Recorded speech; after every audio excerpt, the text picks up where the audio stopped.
계속해서 대구 경북 소식입니다. 국방부가 성주 사드 기지에 공사 장비를 들이려 했다가 주민과 반대단체들의 격렬한 저항에 부딪혀 반입을 포기했습니다. 경찰이 한때 주민을 강제 해산시키려다 충돌이 빚어지기도 했습니다. 박재영 기자가 보도합니다. 경북 성주 사드 기지 앞에서 주민 사드 반대단체와 경찰과의 대치는 오늘 이른 아침부터 시작됐습니다. 국방부가 공사 장비를 사드 기지에 들이려 하자 주민과 반대단체가 길목을 막았고 경찰은 자진 해산을 요구했습니다. 온몸으로 이곳에서 저항을 하는 방법밖에 다른 방법이 없어요. 해서 저 폭력 경찰들이 물러날 때까지 이 자리에서 죽을 각오로 지키겠습니다. 그러다가 오전 10시 37분 경찰이 주민을 한 명씩 끌어내는 방식으로 강제 해산을 시작했습니다. 주민과 반대단체는 완강히 버텼고 격렬한 몸싸움이 벌어지면서 주민을 비롯한 10여 명이 다쳐 일부는 병원으로 옮겨지기도 했습니다. 알루미늄 막대기로 만든 격자형 공간에 들어가 버티는 사람들을 뚫기가 쉽지 않았습니다.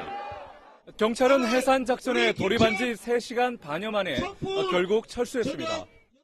국방부가 오늘은 장비 반입을 포기하겠다고 밝혔기 때문입니다. 대신 지난해 11월 사드 기지에 반입했던 물품을 밖으로 내오기 위해 트레일러 12대만 들여보내기로 했습니다. 국방부는 소송의 주민과 반대단체 대표들과 2시간 동안 협의해 이같이 결정했습니다.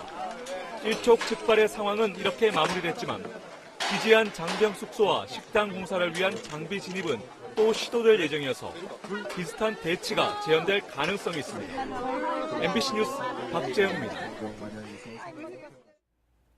DGB 금융지주와 대구은행이 오늘 최고 경영자 후보 공개 모집을 시작했습니다.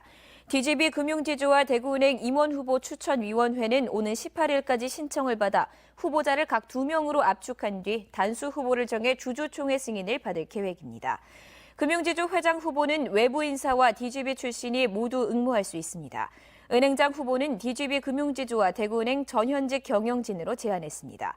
2011년 지주사 설립 7년 만에 처음으로 겸직체제 대신 DGB 지주그룹과 대구은행 최고 경영자를 분리해 선발합니다.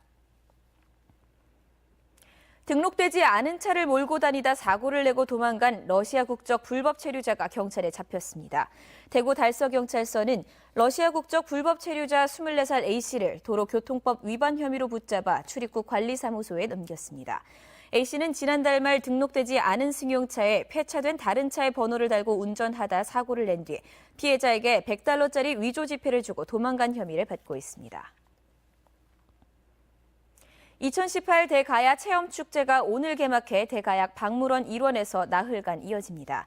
가야 문명의 재조명이라는 주제로 열리는 이번 축제에서는 거리 행진과 거리 뮤지컬과 같은 다양한 공연과 함께 여러 체험 행사도 즐길 수 있습니다. 우리나라 최초 순장묘인 지산동 44호분을 재현한 대가야 왕릉 정시관과 대가야 박물관, 대가야 역사 테마공원 등지에서 대가야 문화를 느낄 수 있습니다.